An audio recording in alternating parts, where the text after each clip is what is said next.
الحمد لله والصلاة والسلام على رسول الله صلى الله عليه وسلم. abatulaba abalungi kinate tubanirize kutimbe gagadde olwa Al-Hidayah Media ne programu ya Fengazi demulindiridde akaseera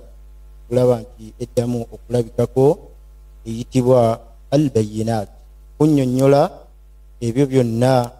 okubiyingira munda ebitasobodde kutegeerekeka baganda baffe abasiraamu b'eggwanga lyaffe Uganda nga we tuwangaala nako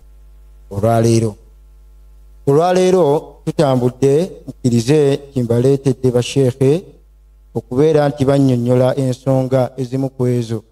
ezitutawaanya era ezizze zirabikawo ku medias ez'enjawulo, ku videos ez'enjawulo, ku mikutu egy'enjawulo nga baganda baffe abamu bazeemulugunyaamu nti enkola ezo si ntuufu, enkola ezo zirimu ebigambo, enkola ezo nzuule mu ddiini yaffe ey'Obusiraamu. Olwaleero tubaleetedde kadde waffe, omusomesa waffe omulungi, omulangira Sheikh Ali Ahmad Zikusooka yakulembedde sayidi awo. Nina mu studios zaffe olwaleero omusomesa waffe omulala ayitibwa Samaha Muhsini Bakasambe. Yatambudde ne Sheikh waffe omuganzi mumwagala nnyo ayitibwa Sheikh Usama Mansur Kambale Al-Azhari, wamu ne mukwano gw'abangi Sheikh Ashraf Matovu Bazanya Nengo. Olwaleero tugenda kutunuulira omulamwa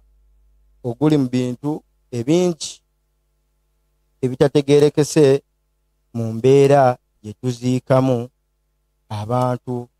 mu ggwanga lyaffe lino erya Uganda. Kirabiddwawo ng'abawalimu abali mu studio olwaleero baalabikirako mu kuziika okumu nga bwe bambadde mu bitambaala byabwe, bwe banekaanekanye nga bali mu kuziika omuntu omu gye baali. Naye okuziika okwo bakadde baffe abamu oli yatuuse okwogera ekigambo n'agamba nti waliwo kwaya eyazze, naye kwaya eyo ng'agigeraageranya ku basajja bano, era nkikakasa bulungi nti baabaddemu ebigambo ebyo. Olwaleero Allah subhanahu wa ta'ala wanabakkiriza tugenda okubinnyonnyola okulaba nti batugaziyiriza okuyingira ddala munda, ddala kituufu bye bakola bya mu Busiraamu muno oba ddala kituufu bye bakola nkola nzuule ya mu Busiraamu. Olwaleero ebigambo tugenda bitandiika ne Sheikh Ashraf Matovu Bazanya Nengo, muganda wange, atunnyonnyole ayingire munda, kuba Nabbi sallallahu alayhi wasallam yatugamba mu hadithi emu emanyikiddwa abangi nga mugimanyi nti la tattabi'u aljanazata bisawtin wala nar, ate nga abamanyi ab'olulimi oluwarabu batutegeeza nti wannakratu tufiidu al-umuru inda al-usuliyin. Ekigambo bwe kijja nti tekikkirizibwa kugobereza mayiti yonna oba okuziika omuntu yenna nga tumugoberezaako omuliro oba eddoboozi lyonna, yani bisawutin, kitegeeza eddoboozi lyonna terikkirizibwa. Twabalabyeko mu kuziika okumu nga basoma bayimba obuyimba obw'enjawulo nga bagoberera bawerekera mukadde waabwe eyabadde yabavudde ku maaso. Faddal. sallallahu alayhi wa sallam wa ala alihi wa sahbihi wa kullu man sara ala nahjihi ila yawmiddin, amma ba'd. Mukama wange mukwano gwange Sheikh Abubakari Ali Wambete, nzikiriza tandike n'okutenda Allah subhanahu wa ta'ala n'amatendo gonna amalungi ate era amajjuvu. Saba Allah tujulire ntumugeddeko ow'ekitiibwa mukwano gwaffe Nabi Muhammad sallallahu alayhi wa sallam. Wakati mukulamira bonna abatulaba okutya Allah subhanahu wa ta'ala, seba atenzikiriza tandike n'okwebaza okubanga otukyazizza ku programu eno eya Al-Bayyinat. Oba oli awo ejjayo ekinyusi ekyokunnyonnyola nekinkola bulungi ng'omu, simanyi n'abalala bawulira okuba nti okkiriza tunyonyole ebyalabikidde mu videos ezebbiri sebo kituufu twali mu videos ezebbiri video emu twali mu kuziika mukadde waffe Sheikh Ahmad Mukasa Katungulu twali mu kyalo bakiyita Kyanga Batayi gye twagenda okuziika mukadde waffe Allah yarhamuhu ate era nitumala nitubeera mu video endala eyalabiseeko we twali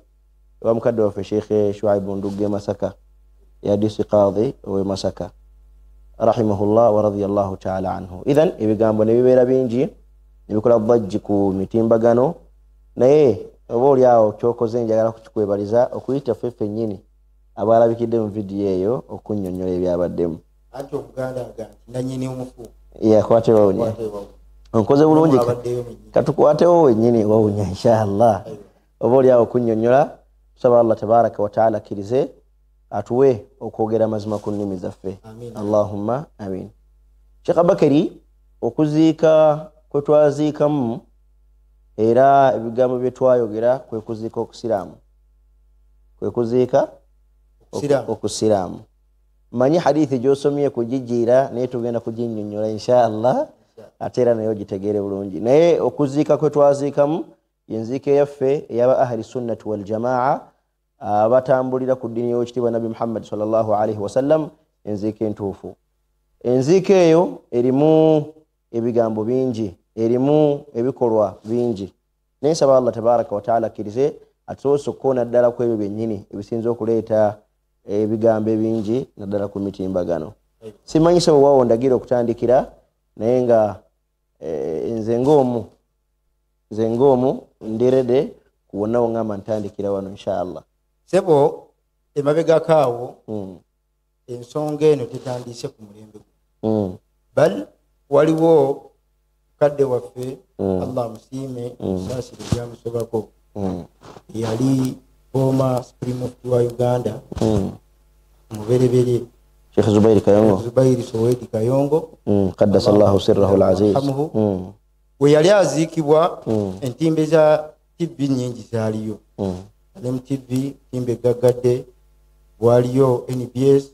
waliyo n'amawulire mangi naye bingi ebyalabikawo ng'okubeera nti abantu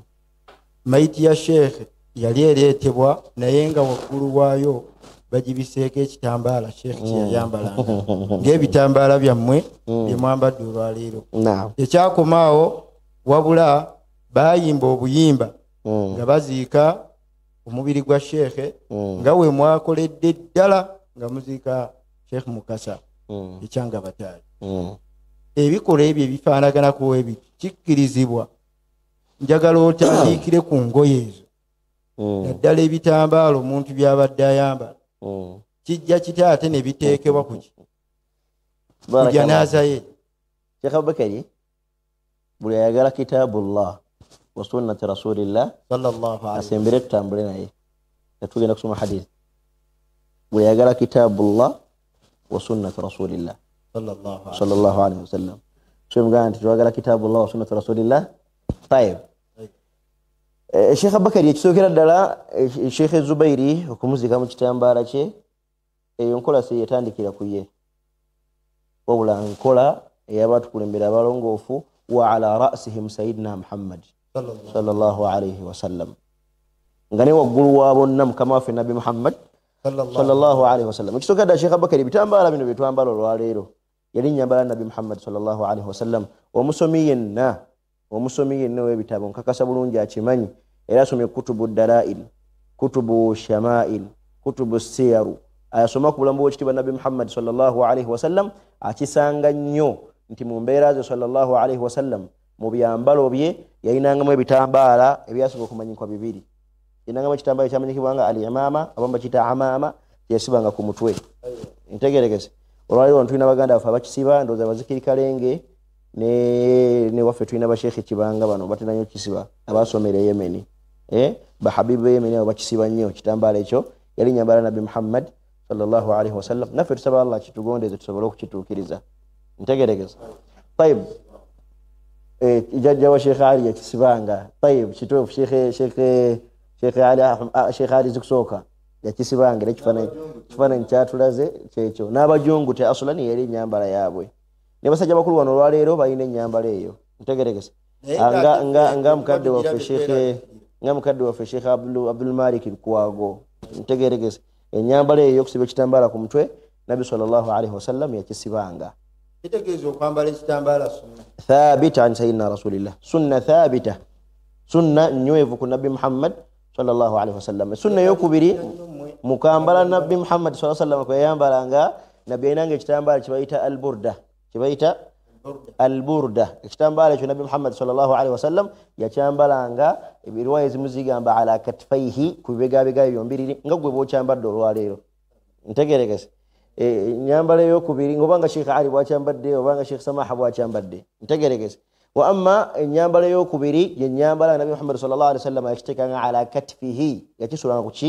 kibegabega kye sallallahu alaihi wasallam nga olaba sheikh usama bwakyambadde obanga ekyange bwekiriko olwaleero idhan nga tusinaba kuvumirira bitambaala omulungi atulaba manya nti yali nyambala nabbi muhammad sallallahu alaihi wasallam ebyekalazi ez'enjawulo nabbi sallallahu alaihi wasallam yayagalanga nnyo yaumul jumaa ne yaumul eid okwambala ekitambaala ekimyufu ng'ekikyo nekya sheikh samaha nabbi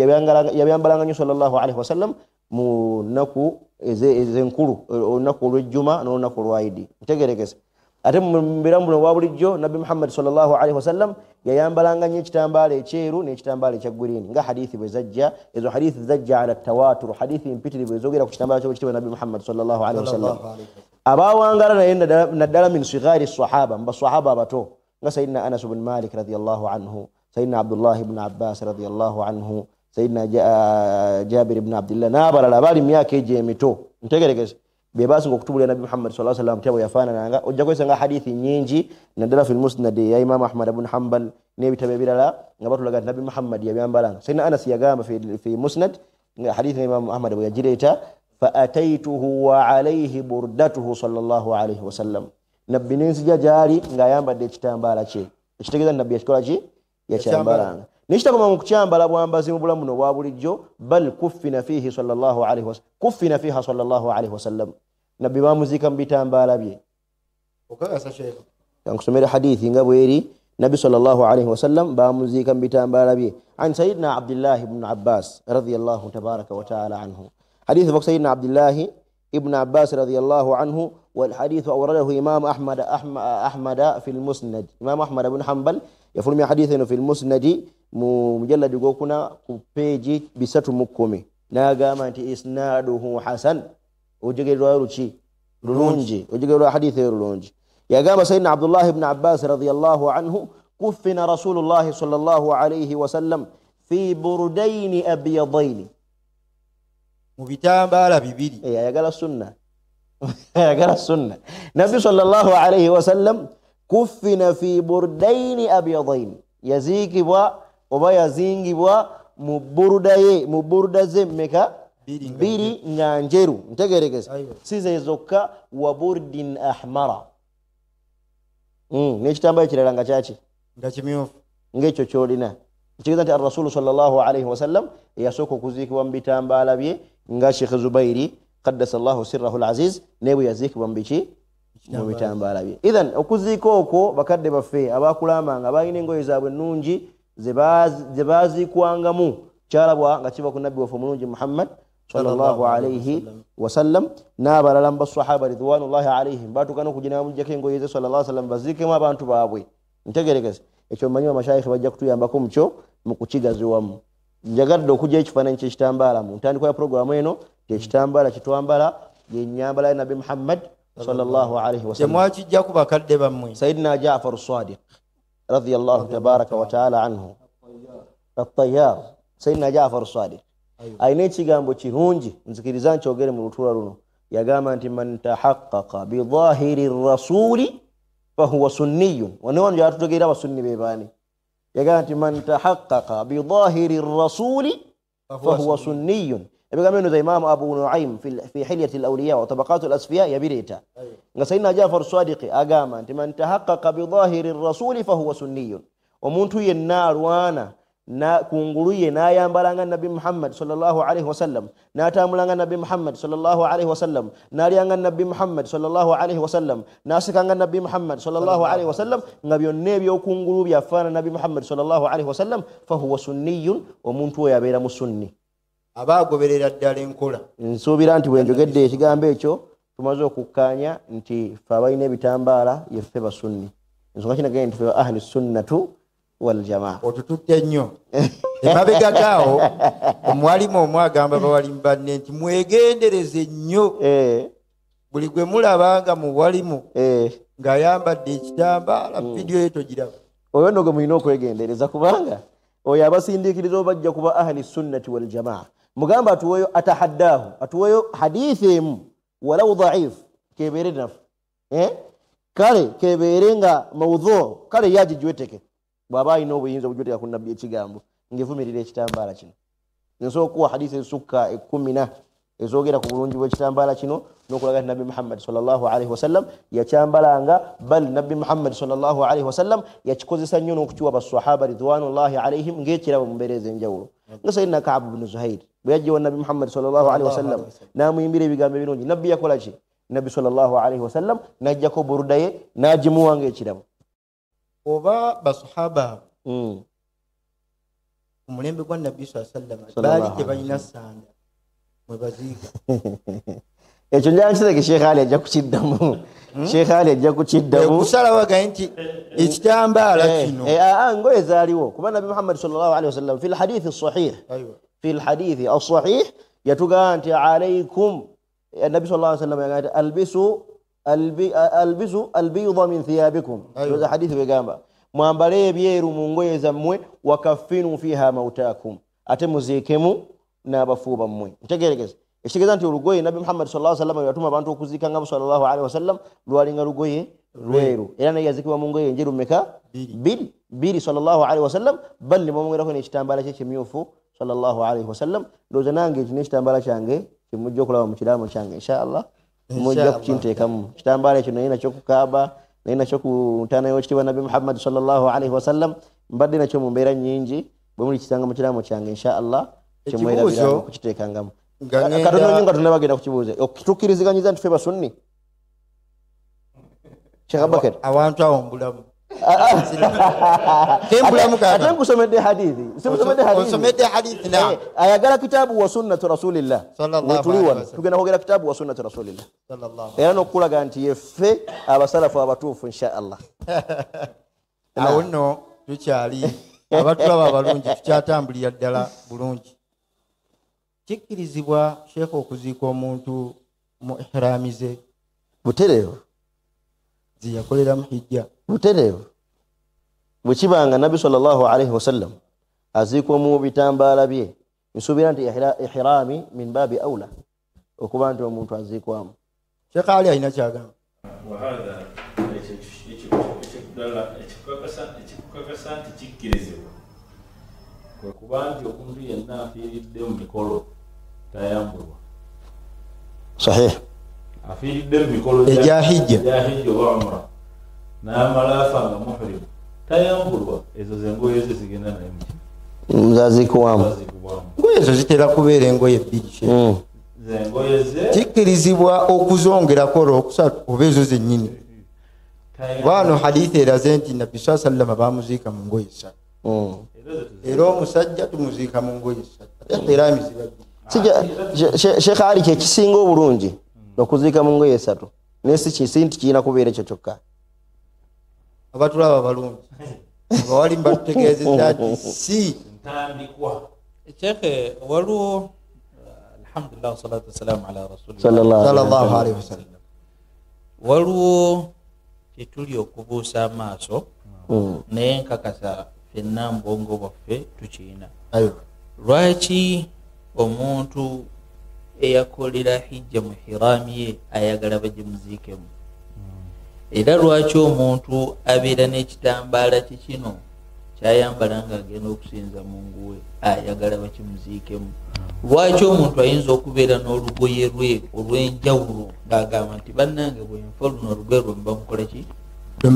Waliwo ekintu ekiri awo kyemmanyi abawalimu kyetumanyi attabarruk okuba nti olw'okuba hiramu eno ogikoleddemu emirimu egy'enkizo emirimu emirungi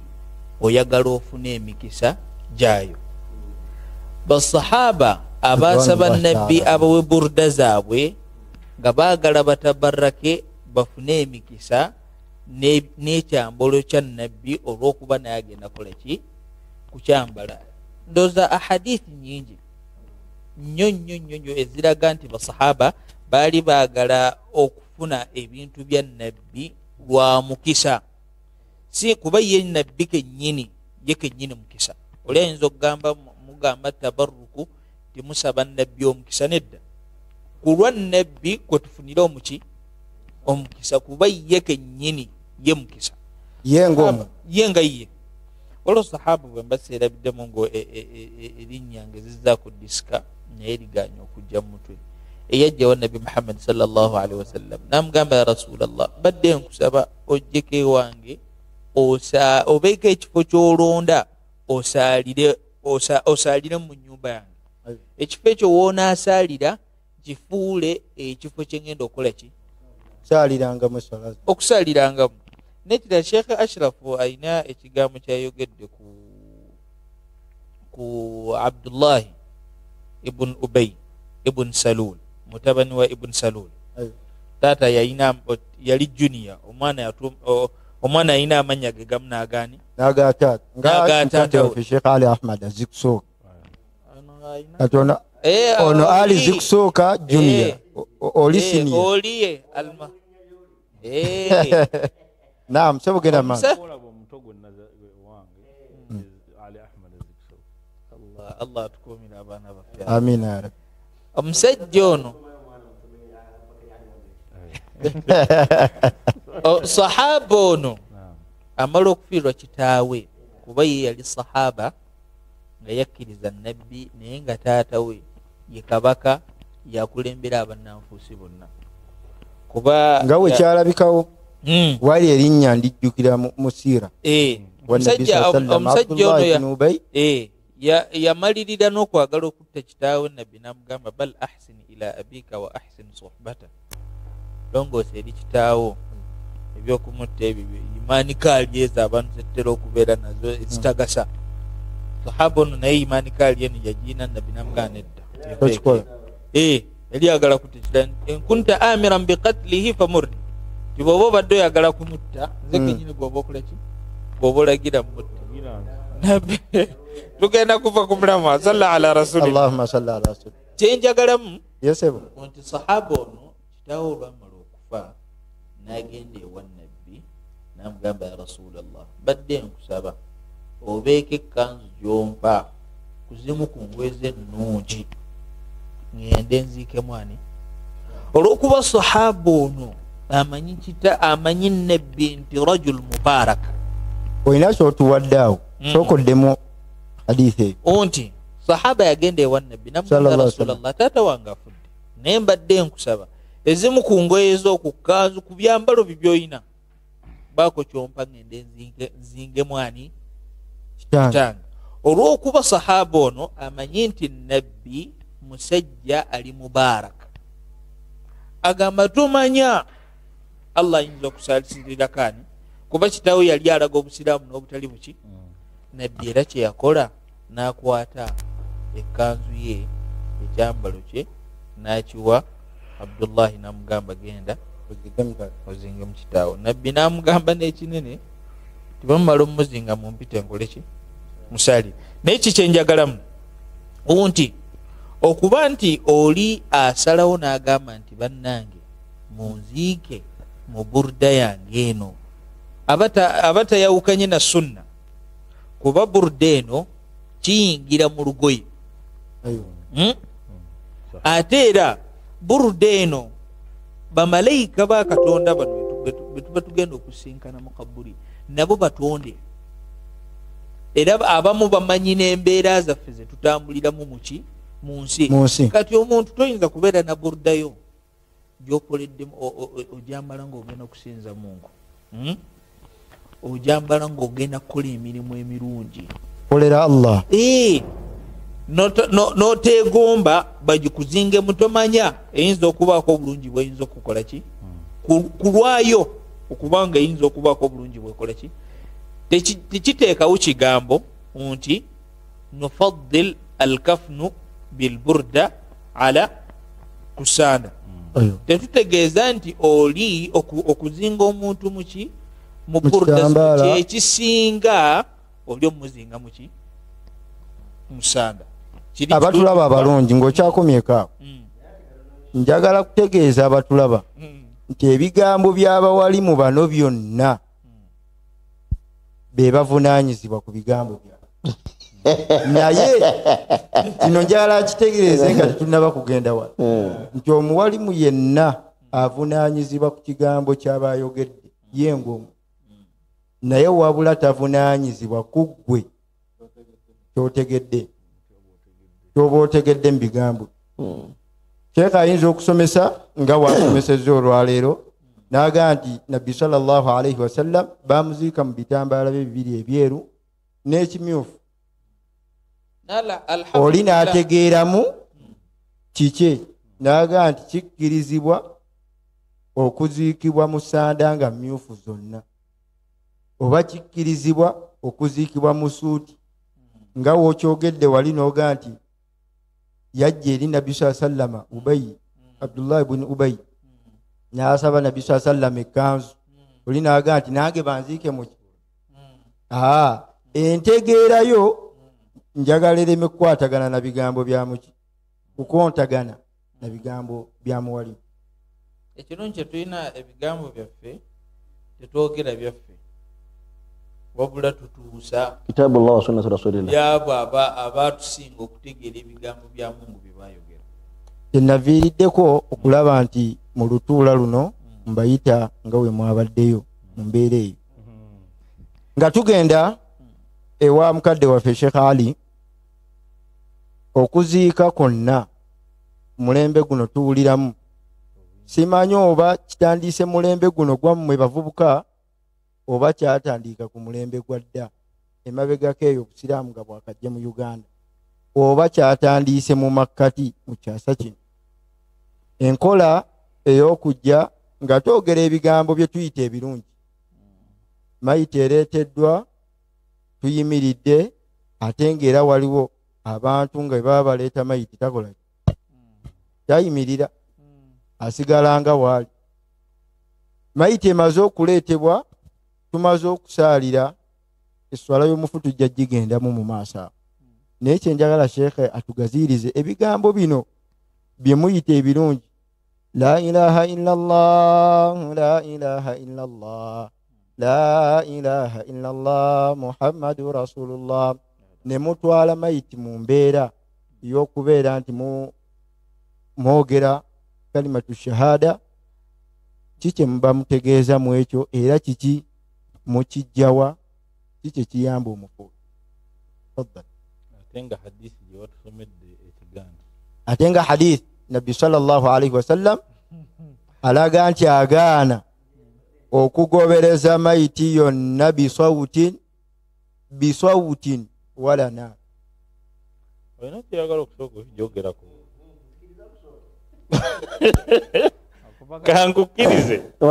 kankukkirize barakallahu kankuwa omukisa nze njogera ebirala طيب الحمد لله والصلاة والسلام وبعد lwaki njagadde Sheikh Ali musooke mu nsonga eno nti ekibuuzo Sheikh yadde akimpadde naye bwe tuwanvuye ne kibuliraawo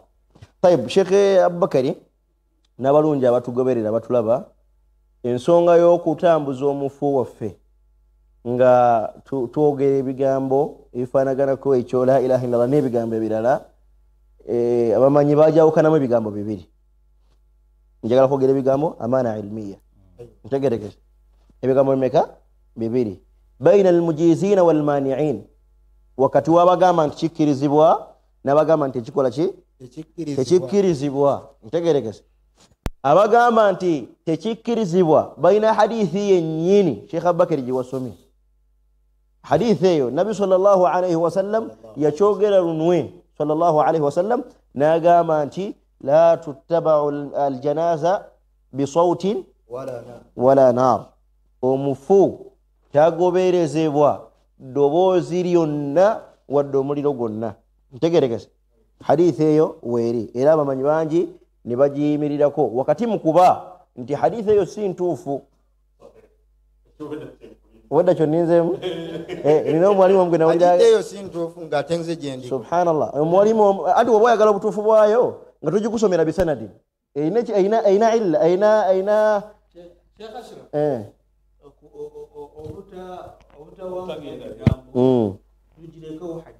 yo weeri era saagala kugigoba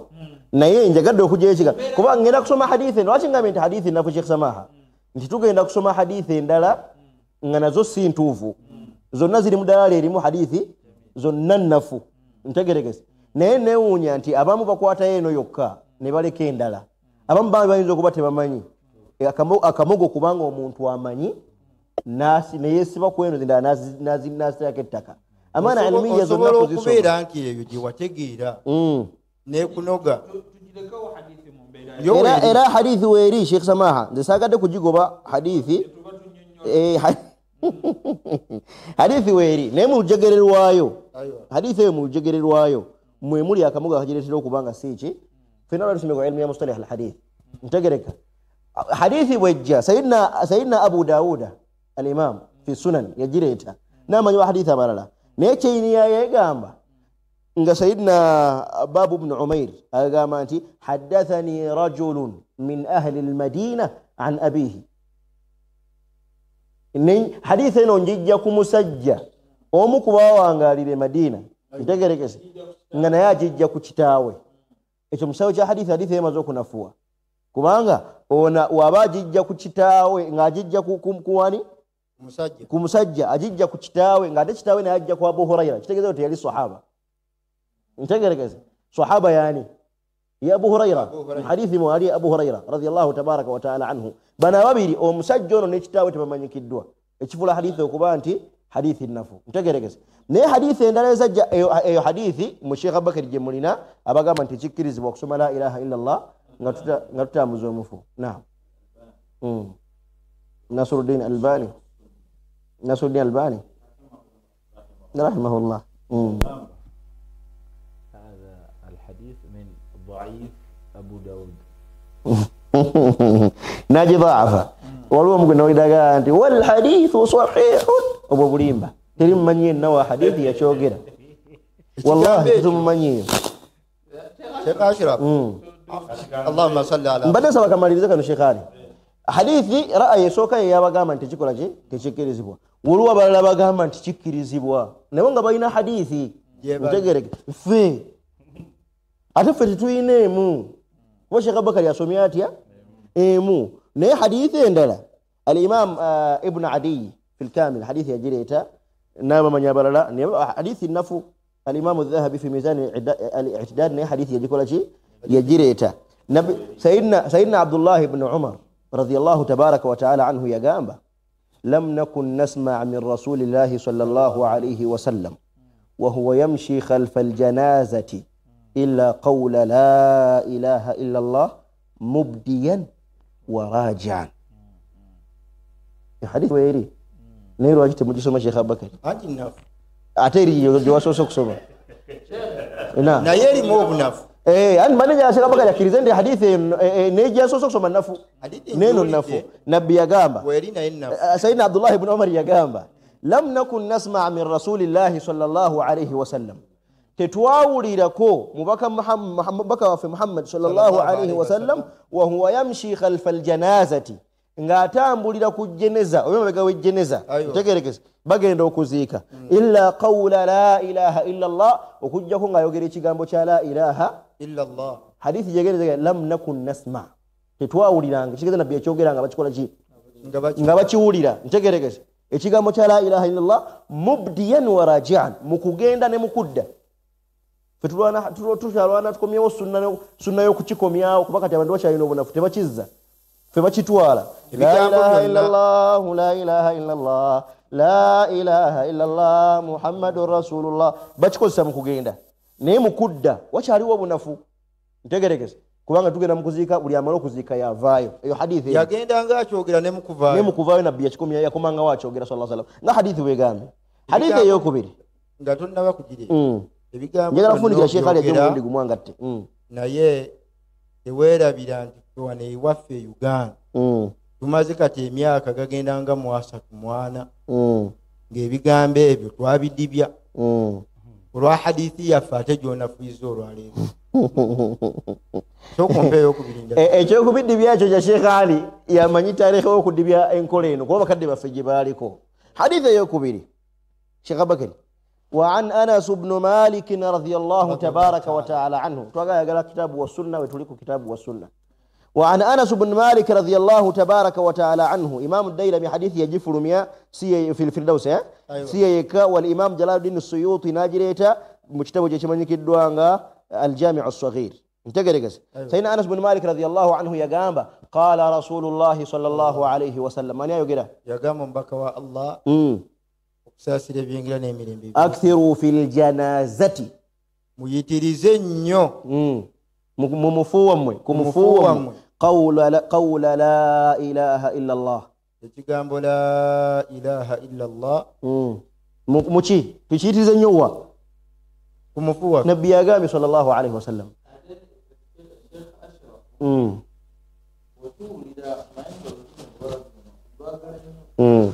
lutugondeze ebintu bingi bw'otuwulira ekigambo janaaza la mahala almufu oli ayinza okugamba nti Allah nabbi yali ategeeza muhtaba ekitali ku kigambo mauta kisobola okutegeeza omulamu natera okufa oba amaze okola ki oba amaze kiina amakulu gatya nti oyo aba amaze okutuka. hadithi ekisembayo Sheikh Abubakari kino kisembayo Sheikh Ali ajje كان الأنصار الإمام ابن حجر الهيثمي في مجمع الزوائد والفوائد اجتمع كمان كده برونجي يا جام بابات كان الأنصار يجهرون الاستغفار في الجنازة بالي بأنصار بأنصار باتي سبا صحابة النبي صحابة النبي صلى الله عليه وسلم ما متعصر تبالي بسلف jangan apa kerja bayan kula menindeko Syekh katanya bebasala fa batu bebasala fa bachi bawa angalan nabi ko ya baji bali ko en kula ya bachi ya basala fa entu sibo chiri ايوه kana al ansar bali ba ansar kana al ansar yajharuna al istighfar fi al janazati ngaba tula malobozi baita istighfarat mukuzika baita istighfarat mukuzika fashahida dhalika Anas ibn Malik wa lam yunkir nga Anas bin Malik sahaba wa Nabi sallallahu alaihi wasallam nga wali n'abalaba nga bakola ekikolwa ekyo n'atekyetamu ekigeza sahaba yakiraba nga bakikola basalafu banne bakikola sibo kiri lwaki fa abasalafu ife abasalafu ngoseka ngati fa abasalafu tolimi la fetu likunkola y'abasalafu abatu kulembera balongo wallahi fetu la hako kuba nerinnya eryo okweyita abasalafu abatuufu bino byonna byekusomedde qala rasulullah wa qala Allah saliyaku nabi Allahumma salli ala sayyidina rasulillah. Sheikh Ali kusaba olw'ebigambo ebyo ogende mu maaso yongerezeeko katini nnyo afdalul hasanat qawlu la ilaha illa Allah. Ekigambo ekirungi ekisembayo obulungi kyekigambo kya la ilaha illa Allah. Munansonyiwa naye nze omuntu ono atulaba mba njagala ategeere agambe nti siriddamu kyogera oba agambe nasubwa dda bannange kantandike ebintu bingi nga twasubwa dda olw'entegeera y'abatusooka wano. Ompuliriza Sheikh Ali? Sitwantegeera abamu tulinda ddaliiru ne tulinda ddaliiru kati emyaka ne gigenda mu 3 anti kakati ddaliiru tuleese ddaliiru gwe gy'otuleetedde gye tukoma okusoma bwe tusanga nga mukyajogera nga yeddaliru yammwe oluusi tusirika busirisi tusirika ne tutabaddamu ne tukola bye tuteekeddwa okukola ne tutambula ne musigala n'eddaliru ze mulina kubanga temuli redde kuwuliriza kati omuntu buli lwataba redde kuwuliriza la ikraha fi ddiini nga tudda lakum diinukum waliya diini tekoma kubashiriku na basiraamu eno diini ngazi lakum ma taf'aluna fi ddiini walana ma naf'alu fi diinillah ebuna etambula mu mbeera efaananako bwetyo kati bw'osigala ku la tattabi'u aljanaza bisawtin wala naar nga tuddayo nga tugamba waayo abasajja nno babadde balina ensonga hadithi gye baleese bigambo bya nabbi mujje tutuule we tuba tuli ku bikyamu tubiveeko kubanga nabbi sallallahu alaihi wasallama bw'aba ayogedde teri akkirizibwa kuddamu kwogera kigambo hatman wama kana limuminin wala mu'mina idha qada allahu wa rasuluhu amra an yakuna lahum alkhiyaratu min amrihim nabbi yagambye temugobereza janaza eddoboozi okay yadde omuliro tayib abaasoma nga bajja batunulira hadithi bwe bagisanga nga zitandise okubeeramu ebigambo bingi nti hadisi zino ate ono yagambye ennafu ate ono yagambye isinaduhu hasani ate ono n'agamba bwati hadisi eba emaze okufuuka ey'okutunulamu n'obwegendereza obutagwa mu aya eri idha kava aywa awo tutambulidde wamu seeka bwe tutambula mu mbeera efaananako bwetyo bw'ojja notuga nti eno nnafu n'eno nnafu naye hadithi weeziri tayibu abazoogera baali bategeeza ki abazoogera baali bagendereza Shekhali abazoogera bano bo bategeeza ki abantu balabikiddwako nnyo mu kuziika kwaffe nga abantu batambula bagenda kuziika bannaabwe naye nga bali mu bizinesi mu hadisi za bizinesi mu biboozibozi yenkola omutegeevu asoma hadithi efaananako bwetyo nze nkuga nti nze ebbanga lye mmaze mu irimu ne mu kisaawe kya irimu daliiru yonna kasiteebeera nga yahtamilu haadha wa haadha sirika tolina nakyo ŋŋamba nkola kyentegeddwa kukola alhadithu yahtamil la tattabi'u aljanaza bisawtin ayu sawtin naye ngera kyengezako okugamba tutera kwogererawo nti mpereza ekitiyo ekyo awo ŋŋenda kukuweerawo n'ekigambo sigala seeko osobola okuleeta ekyo ebigambo bya nabbi bannange tulina byegendereza nnyo esawuti mu lwarabu kyeki eddoboozi lyonna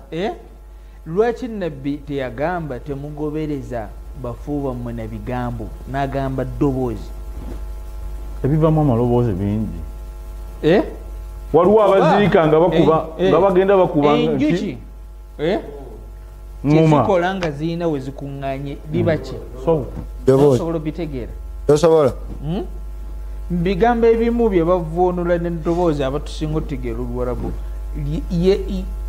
kwe kuwulira kwowulira nga tekuwa makulu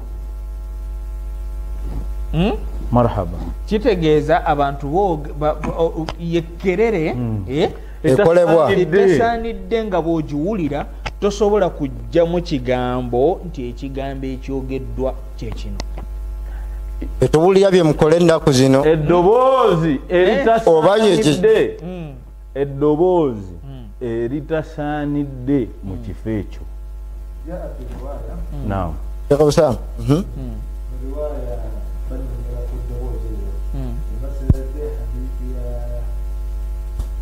yabadde ya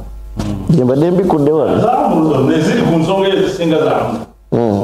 eddoboozi eryogerwako mu riwaya okutujjirayo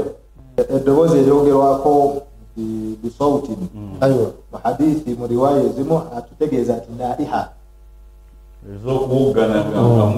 kubanga hadithi rawe fala tushibni naihata wala nar ye hadithi ya Abubakari okukaaba ebibobe okukaaba kuno kwa bulijjo tekulina buzibu sinakaaba olwarabu lwegendereza nnyo nabali mujabbazanga nnyo olwarabu olwarabu lwegendereza nnyo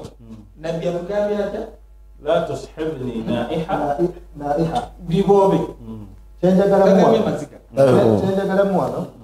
nti hadithi z'omubaka sallallahu alaihi wasallam okugenda okulamula n'ofulumya hukumu kyobola batulina amazebu atunuulira n'akuŋŋaanya nusuusu ezoogera ku nsonga n'alamula okulamula nga kujjuku kati ono atutte bisawutini alina ebirala byaleseyo ate ebifassara ebinnyonnyola hadithi gyakulembeza n'aba ng'agenda kukugira naye nga ayimiridde ku kyayimiriddeko mu bukyamu kyova olaba batugamba ensonga zeetaaga ahliya omuntu okubeera nti is competent nga mutuufu w'okwogera ku nsonga naye kati obulabi bwe tufunye inna lillahi wa inna ilaihi rajiun buli asomayo nti hadithi sahih eyinza okuba nga yasbutu lhadith naye dilala nga nafu Sheikh Ali kusaba ogende mu maaso osooka ofundikira ensonga eyo ngende wa Sheikh Muhsin we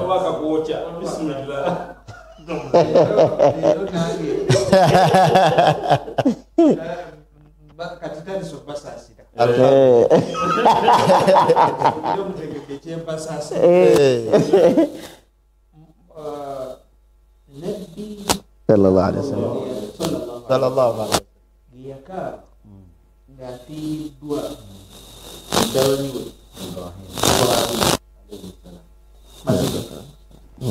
amaziga omukyala gye yali akaaba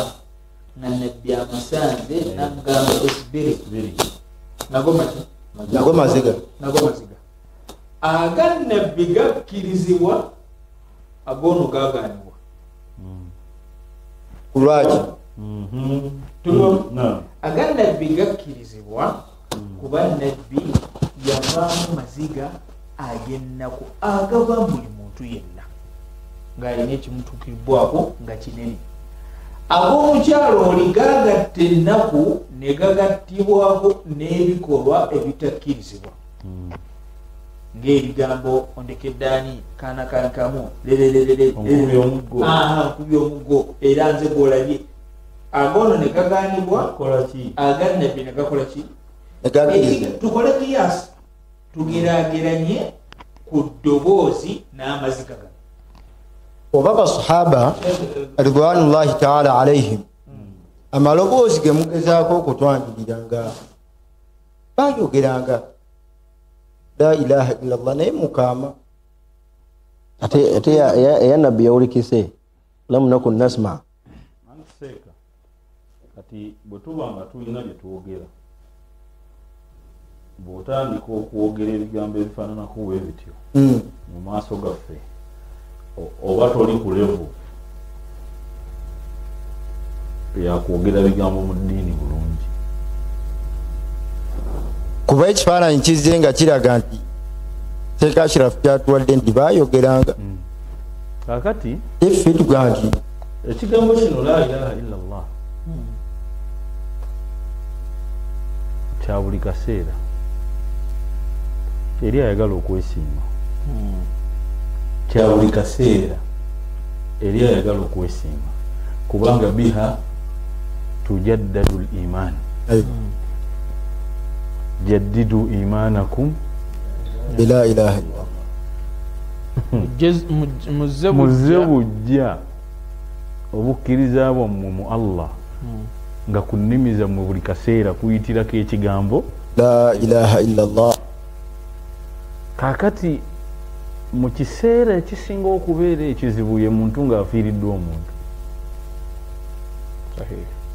kiseera kizibu nnyo. obukkiriza buyinza omutolokako. Obukkiriza butoloka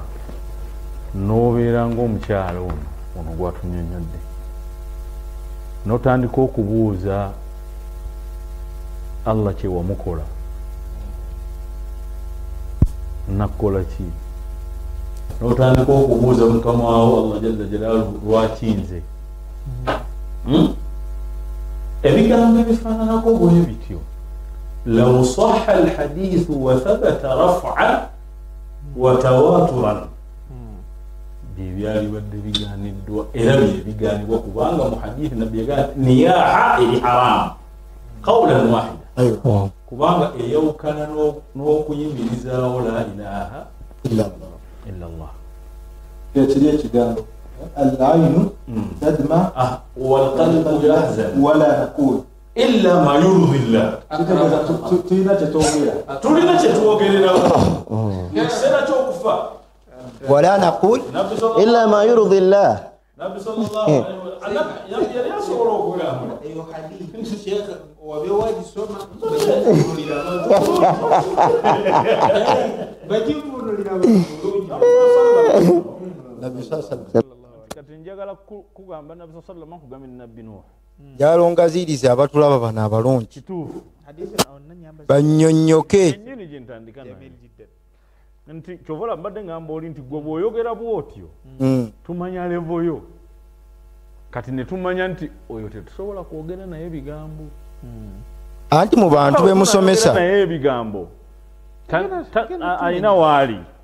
tannasukkawo. waliwo omuntu nga ye yasukkawo naye ng'alina ekyamunoga aba tannasukkawo anti olaba tannasukkawo. fe abamu muffe ekyokuziika nga tahaliiri egenda maaso tekinnatunoga genda maaso. Nabi sallallahu alaihi wasallam Ibrahimu bw'afa awamu n'okuba nti Nabi sallallahu alaihi wasallam yamwagala nnyo mutabani we. yes ng'abatabani bonna baafa dda Mungu n'amuwa omutabani yamwagala nnyo naye Mungu n'akola ki Namutwala. Rabbi n'anakuwala ng'omuzadde ayagala omwana we alina byabadde alowooza ooli awo mu maaso mukolera naga nti al-aynu tadma. enkola bakuba basahaba nga tanayogera ebyo basahaba bamusanga ne bamuga wagaana okukaaba wa anta ya rasulallah watugaana okukaaba bamusanga ali naye bamusanga agaaba amaziga gamuyitamu ng'omwana afudde ne bamuga nti watugaana okukaaba ya rasulallah kiki kino kyoliko. kati ebintu ebimu byoba tonnategeera kitegeeza nti basahaba balina kye baali bategeera kitegeeza tusaana tuddeyo twetegereze. yes salli ala rasulillah salli ala Muhammad. basahaba baali balina kye bategeera mu kigambo kiri nga gwe bwogaa ti swauti nti ddoboozi lyonna okay eddoboozi lyo naam katika tukinyonyolerere wano nabalo nabbi bwe yabaga nti bannange temukaabira abafu mbwe biboowe bakikwata era ne bakikolera ate yewe yafiirwa ne bamusanga ng'amaziga gakola ki yabagamba n'ayogera ebigambo bino naga nti bannange bye nayogera luli mwabitegeera bubi mulabika kati mbibategeeza mu kiseera kino tashihu lmafahim naga nti al-aynu tadima amaaso gafulumya amaki amaziga kubanga omutima guba gukoze eki gunakuwadde. naye kye nali ntegeeza nti yenna yalibadde alina kyafulumya mu mbeera efaananako bweti ayogere kyokka ekiyinza okusiimisa ow'ekitiibwa Allah jalla jalaalu. ya la ilaha illa Allah eno kiki Allah kyasinga okwagala mu bigambo ya la ilaha illa Allah eno afdalul hasanat la ilaha illa afdalu dhikr la ilaha illa Allah kwe kugireeta ne mugiteeka wano wala naqulu illa ma yurdi llah. kiseera ky'okufa qawlu la ilaha illa Allah kwogera bintu bisimisa simisa Mungu tobulaba muhadithi ya Adiyo nakugambye nti Nabbi Muhammad sallallahu alaihi wasallam awulikika fi iyamihi wa ruju'ihi ngagamba naye ate mmwe mulina engeri gye mukasussaamu oba ke katuluma ffe kati la ilaha illallah la ilaha illallah la ilaha illallah Muhammadu Rasulullah. ati ze Omanye ensonga eyo yakwaya mwezikirize njogereko. Tafadhali. Sheikh Abubakar Sheikh Ali ngotidde. Olulimi Oluwarabu olulimi Oluwarabu agala kutereeza nsonga yakwaya olulimi Oluwarabu n'ennimi zonna ziina ebigambo engeri gye bisengekebwamu, naye twasinkana bw'otunuulira Qur'ani eyaffe ey'ekitiibwa bigambo bya Luwarabu. naye Nabbi sallallahu alaihi wasallam agamba basahaba man lam yataghanna bil Qur'ani falaysa minna, omuntu atalungi yaddoboozi mu mbeera ey'okuwuuna atawunda ng'asoma Qur'ani. bwebanga Qur'ani kalamullah bigambo bya Allah tusoma nga tuwunda nga tunyumisa nga tuwoomesa, n'owuliranga Qur'ani ekukutte ku lw'engeri omwana gyagisomyemu. bw'ojja ku bigambo by'omubaka sallallahu alaihi wasallam bano abasoma ebitabo bya hadithi era namwo tukkirizibwa okusoma nga tukola ki wabihi ilayhi qala haddathana fulani haddathana fulani haddathana fulani qala rasulullahi sallallahu alaihi wasallam. Yensoma y'omuharamu Madina. zonna jalasati al-ulum bwe batu basoma irimu ezo empanvu. bw'ojja ku bigambo ebyo mu majlisi mauledi era n'ensengeka yabyo n'engeri gye babipangamu osanga nga tukola ki ziina like ekintu engeri gye bakiwunzeemu kiina engeri gye kiyingiramu mu matu, kubanga twali ne Sheikh Samaha ne tugamba ma yadkhulu fil uzn yantabi'u ala alqalb, nga bwe biyingira bwe bikola ki bwe bitula ku mutima. kati ebigambo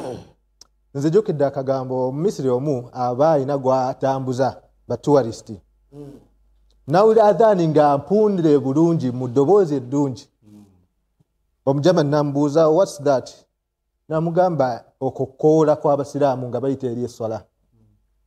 kati olugendo ne luwanvuwa ne batuuka ku Asiri nawulira adhaani enjogere mulimu adhaani nga adhaani yaffe ey'okuyimba empoomu n'adhaani yammwe ey'okwogera enjogere. Nabbi sallallahu yagamba sallallahu alaihi wasallam lagati idha sami'tumul mu'adhdhin faqulu mithla ma yaqulu al-mu'adhdhin. mulimu adhaani ng'esobola okujja ne mu buliri ku lw'engeri gyawunda mukyova olaba ku hara yaffe Allahu akbar.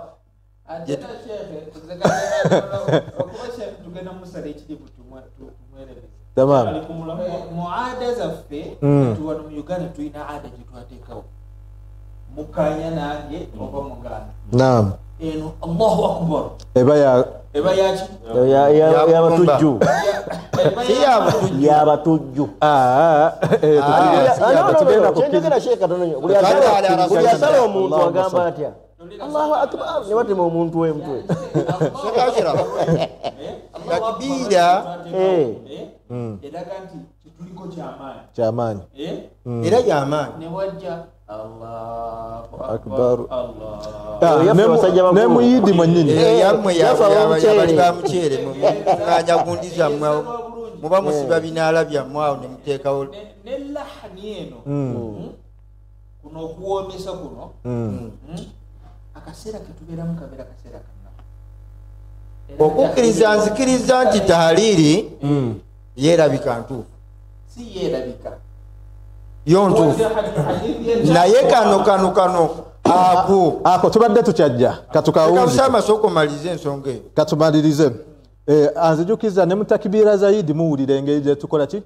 Allahu akbar Allahu akbar nazo Allahu muzireeta nga musiika ne mu kunuutu Allahumma hdina nazo fi man muzireeta hadayt naziwulirako anti yurdi llah wa afina fi man afayt yadde waliwo bannafe Allahumma hdina fi man hadayt bano omanyi yatudde mu ntebe nene mwoca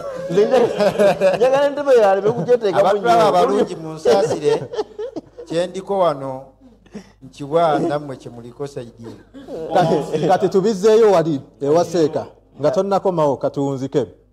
bino ebigambo ebyogerwa mu siiga ez'okusalira nabbi n'okusabira omufu Allahumma gfir lahu Allahumma arhamhu ebigambo bwe bityo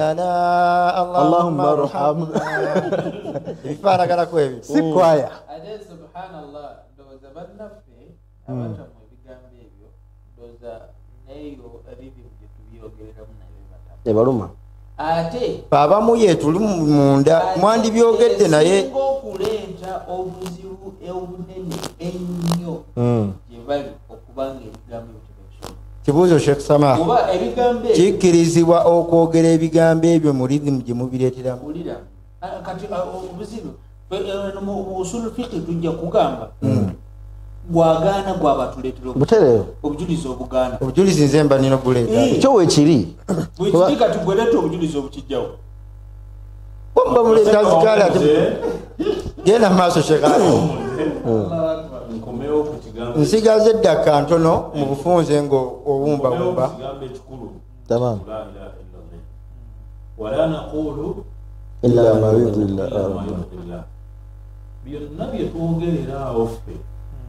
tukakasa nti biri fi ridha Allah Allahumma ardana Allah abisiima tusaba Allah bisiima Allahumma mu mbeera gye byogereramu awo mulimu dduwa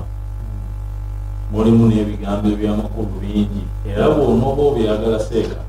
ojja otuleete wano tukutemere kimu ku kimu naye nga bw'olese la ilaha illallah njagala okugamba nabbi Muhammad omuwulidde ng'ayogera sallallahu alaihi wasallam ekiseera ekyo waaliwo mufu okugamba nti wala naqulu illa ma yurdi llah waaliwo muki mufunga ate mutabani we waaliwo mufu anti kati wuliriza afdalul hasanat ate gwe wennyini osomye hadithi ng'ogamba baamuwulira butereevu ate abatusooka Allah jalla jalaaluhu bye yanyumiza nabbi Muhammad sallallahu alaihi wasallam kwaba abaamukulembera min al anbiya yamugamba nti wajaaka fi hadhihi alhaq wa maw'idha nkubuulirira wa dhikra lilmuminin n'abategeevu mubakkiriza bajja kubitegeera babigoberere nabsasol hadithi ya amru Abdullah ibn Amru anyumia agamba nti yabanyumiza alayhi salatu wassalam kwebyo Allah be yamunyumiza ku mirembe gy'abo batusookawo ono yali nabbi Nuh alayhi salatu wassalam nabbi Nuh batugamba nti lamma hadaratuhu alwafat ohamulaba embeera nti yakufa kufa Abubakar Ibrahimu amaze kola ki kufa nabbi n'ayogera ebyo ebigambo byayogedde n'akugamba al-ayn tadma al-qalb yahzan wala naqulu illa ma yurdi llah awo kanze wengumidde wala naqulu kakati kitegeeza wala naqulu yayogera era nakkiriza okukola ki muteekeddwa n'okumanya mmwe wadde hadithi nfu muteekeddwa n'okumanya nti bino ebya la tattabi'u ljanaza bisautin wala naari byayogerwa ddi ne bino byayogerwa ddi kubanga okufa kwa Ibrahimu kuli mutaakhir nnyo tunaleetawo nasikwa mansuuq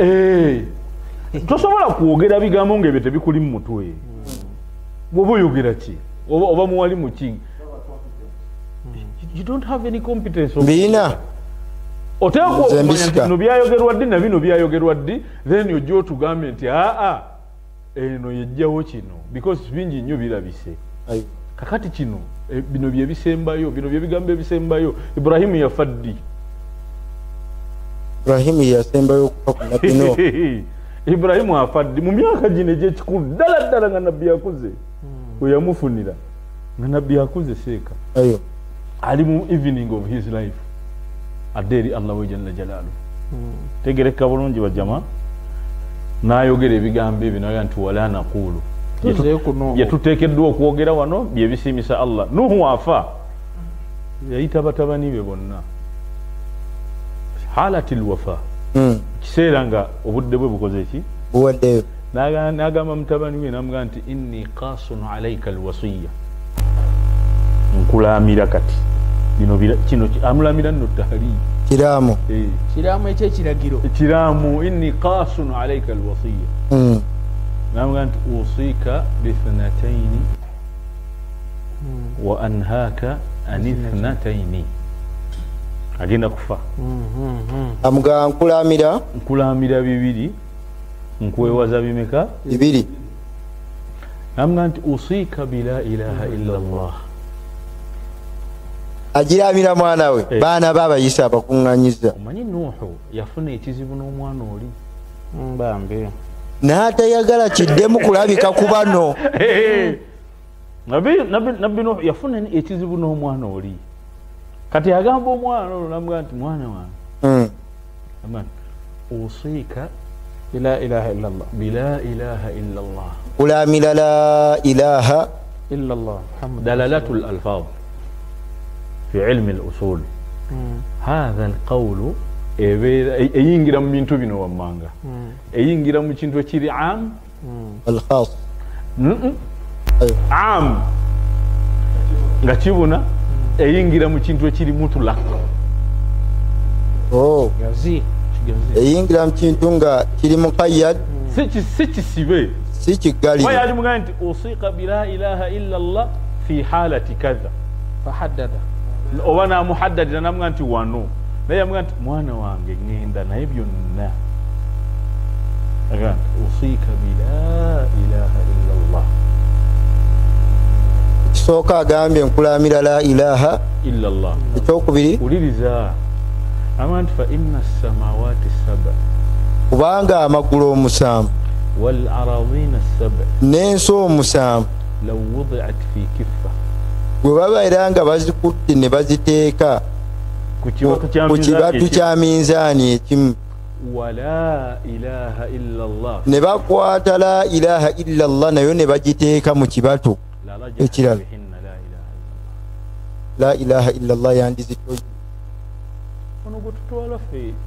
okusinga byetwogera tugenda nakusaba dduwa tuteekeddwa okukulembeza ebigambo eby'amaanyi la ilaha illa Allah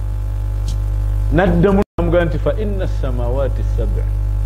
kubanga amagulu omusanvu wal aradina as-sab'a n'ensi omusanvu law kanat ka halaqatin mufragha nga eringa rock eri awamu jinja la qasamatuhunna la ilaha illa Allah la ilaha illa Allah yandidimementudde kigambo kimuwe kati ono gyalaga waliyo byemutugamba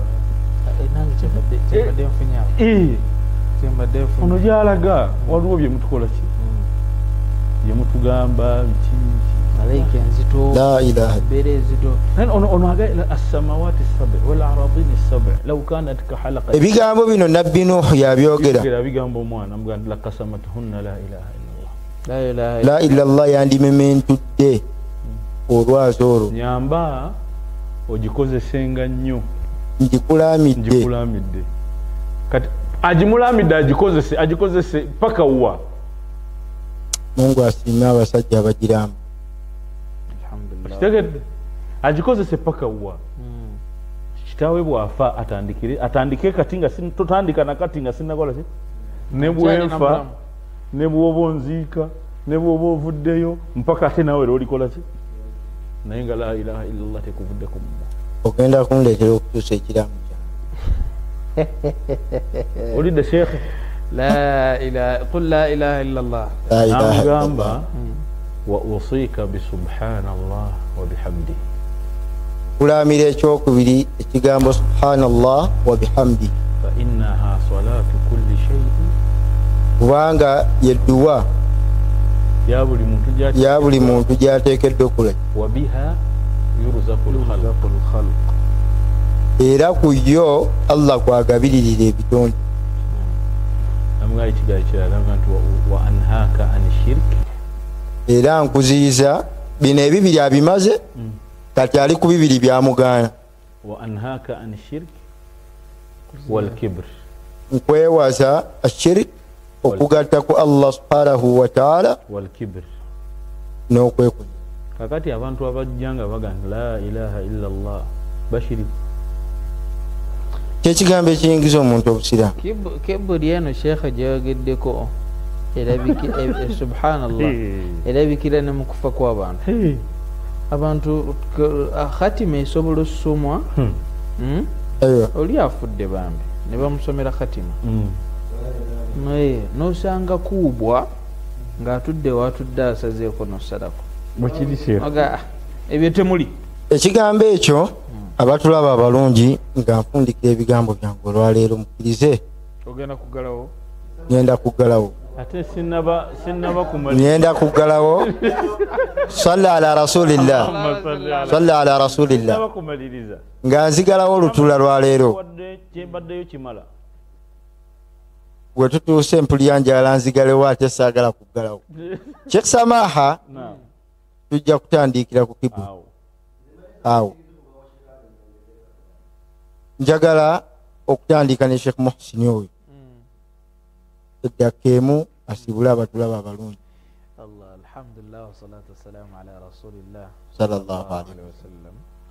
ekigambo kyange kigenda eri abawalimu balimu bannaffe bwe tukola emirimu gyamungu tusaba Allah agikkirize. tukendeeze ku nnimi zaffe okugaana okungi n'okusiba eddiini ya Mungu eno Allah gye yata. bw'otunuulira ebigambo Sheikh Ashraf yasoose okwogera, abantu abagaana tahalili beesembesa eyo hadithi ennafu. nammwe abakkiriza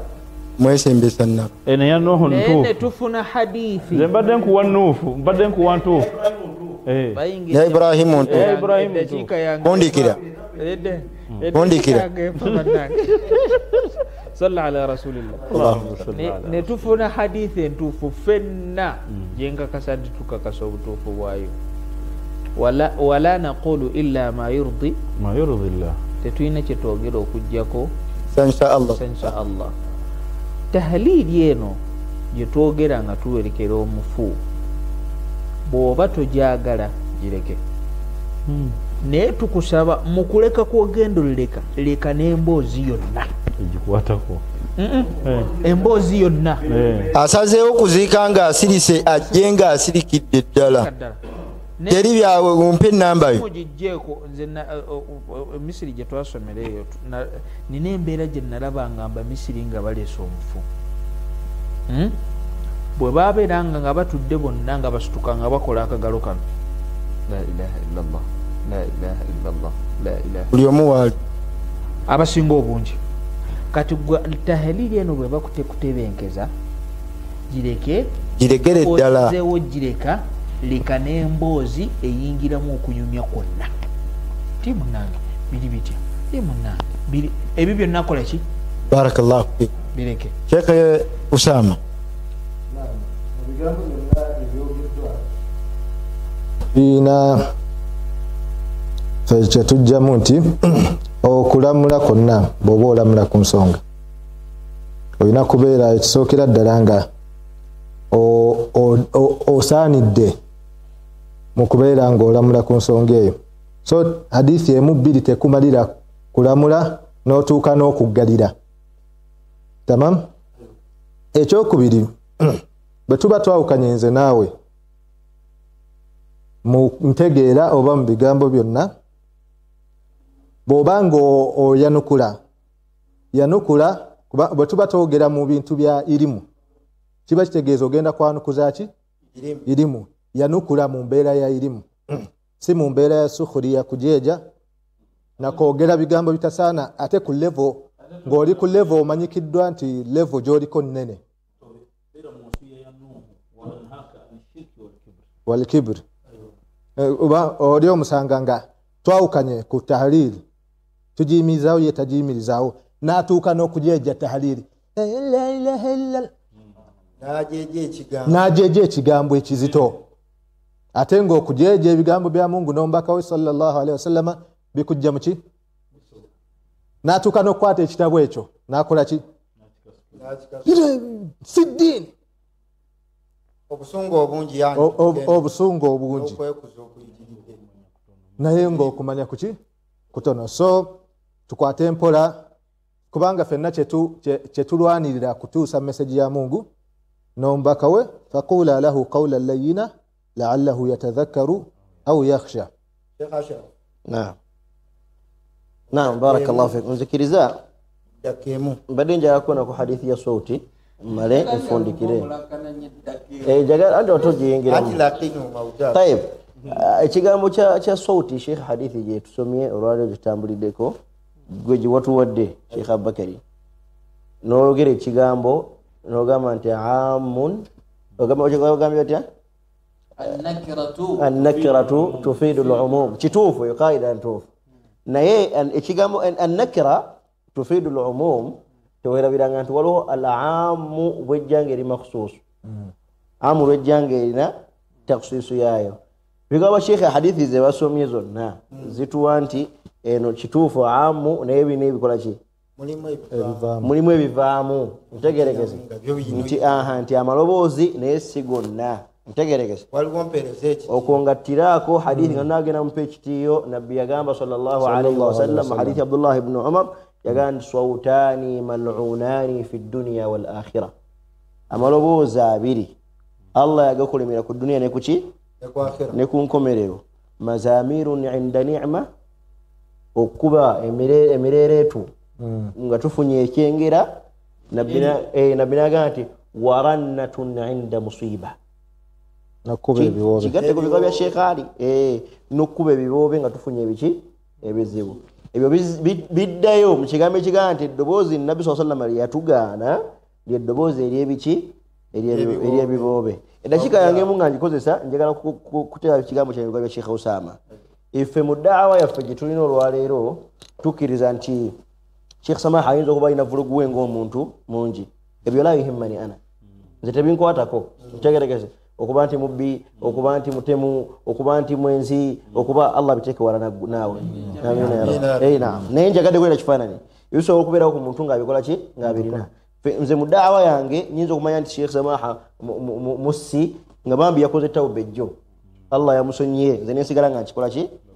nkimwogerako nga nze nkyamanyi kiri ekyo la yuhimmani. Ekigambo kye tulina mu daawa yaffe nufassiqu alqawla wala nufassiqu qailahu. Tugamba Sheikh Samaha aba ayogedde ekigambo nti ekigambo kyayogedde ekyo ekigambo kya bwononefu naye tetugamba nti akyogedde mwononefu ntegeregese. ونبدع القول ولا نبدع قائله. Era tugamba mu bigambo byaffe nti Sheikh kyayogedde kigambo kya bid'a ntegeregese naye tetuwuliriza gamba nti ye mubtadi'u ntegeregese. Naam,